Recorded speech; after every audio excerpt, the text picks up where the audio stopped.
Besok hari Sabtu. Besok sore itu sepeda motor sudah keluar. Bep, bep, bep, bep, bep, bep, bep, bep, bep, bep, bep, bep, bep. Knalpotnya disunan. Bep, bep, bep, bep, bep, bep, bep. Pas lewat depan rumah, bang. Bang. Ibu serba salah. Mau dikasih takut dosa, mau tak dikasih takut tak laku. Ibunya, bapaknya berani. Datang anak muda.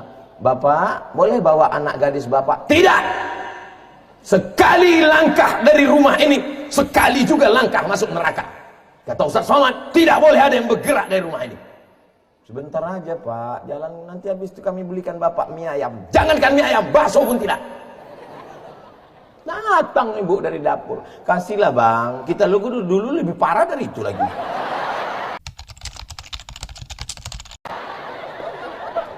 Hancurlah anak-anak kita ini.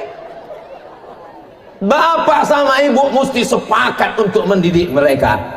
Mereka insya Allah bisa mendidik anak-anak mereka. Mereka kita sedang buatkan sejarahnya.